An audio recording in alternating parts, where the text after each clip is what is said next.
Hello guys, કેમ છો બધા? મજામાં ને? તો મારા બ્લોગમાં તમારા બધાનું સ્વાગત છે.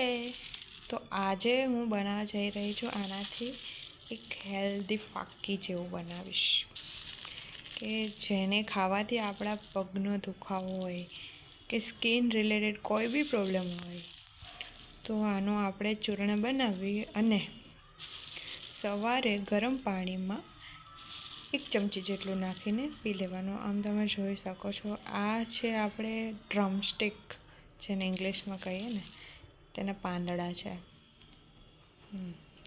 તો આનો આજે આપણે ભૂકો કરશું. એકદમ એને બારીકથી ભૂકો કરી અને પછી એને આપણે ગરમ પાણીમાં નાખીને સવારે નરણા કોઠે પી જવાનું. બરાબર? તો હું તમને બતાવીશ કે કેવું થાય છે એનો ભૂકો અને શું છે એની પ્રોસેસ. અત્યારે તો ફિલહાલ આપણે એને સુકાવ્યા હતા. હું લઈ આવી છું અને મારા મમ્મીના ઘરેથી, જે રહે છે દ્વારકા. તો હું જ્યારે દ્વારકાથી આવી ત્યારે આ લઈને આવેલી અને કેટલા દિવસથી મેં સુકાવા રાખેલા. હવે એકદમ સુકાઈ ગયા છે, તમે જોઈ શકો છો.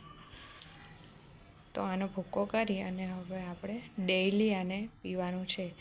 જો તમને બી કોઈ પ્રોબ્લેમ હોય, સ્કિન રિલેટેડ હોય, પગ દુખતા હોય, કેલ્શિયમની કમી હોય, તો આનાથી એ બધું જ તમારું સારું થઈ જશે.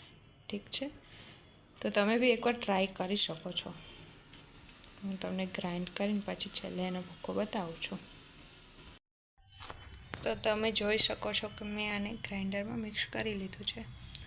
એકદમ બારીકથી ભૂકો થઈ ગયો છે, જોઈ શકો છો. તો બસ આ થઈ ગયું છે આપણું બેસ્ટ રેડી એકદમ. તો આને તમારે 1 ચમચી સવારે રોજ લઈ લેવાની છે, જેના લીધે તમારા બધા જ દુખાવા મટી જશે. અને કેલ્શિયમ આમાં બધી જ માત્રામાં ભરપૂર હોય છે. Calcium, iron. અને તમને ચેક કરવું હોય તો તમે ગૂગલ બી કરી શકો છો. તો મારો વિડીયો તમને પસંદ આવ્યો હોય તો લાઈક, સબસ્ક્રાઈબ જરૂર કરજો. Thank you.